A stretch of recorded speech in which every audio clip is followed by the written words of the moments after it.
allez-vous? C'est lui qui nous accueille ici. Oui, grand plaisir de vous accueillir. Madame la Première ministre, chef du gouvernement.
Un intérêt pour les entreprises suisses et les investisseurs qui sont déjà présents de développer leurs investissements en RDC et certainement d'amener d'autres nouveaux investisseurs à investir dans le pays.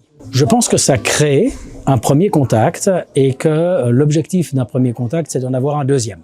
Donc le Congo n'est pas suffisamment connu.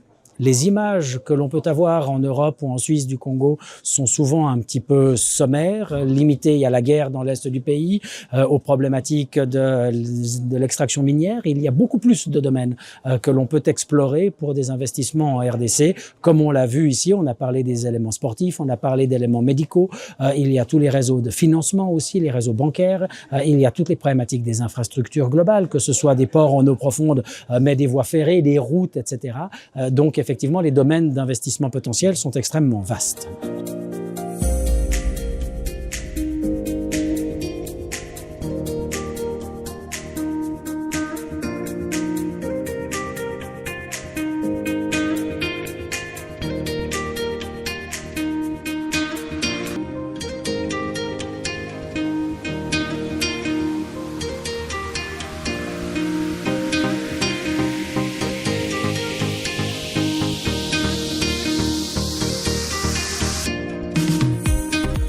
Il était important de venir, de regarder, de discuter et de voir quel mécanisme on met en place parce que pour nous, la question de mine est une question prioritaire dans le sens où il bénéficie à des trafiquants, à des resellers et aujourd'hui, nous, avec la stratégie du président de la République, nous voulons non pas seulement nous réapproprier, mais nous assurer que les populations congolaises puissent en tirer profit. Donc, dans le cadre de cette action, nous sommes venus ici à Genève discuter avec les différents opérateurs et tout à l'heure, nous avions discuté avec une brochette de la Fédération des entreprises romaines sur le même sujet. L'idée, c'était non pas seulement de discuter sur la traçabilité, mais de regarder un pays qui change, mais un pays qui a le potentiel de donner encore plus de ressources à ceux qui viendront y investir aujourd'hui, comme les pays l'ont toujours fait depuis des siècles. C'est la vocation du Congo et donc les discussions ont tourné autour de ces sujets-là.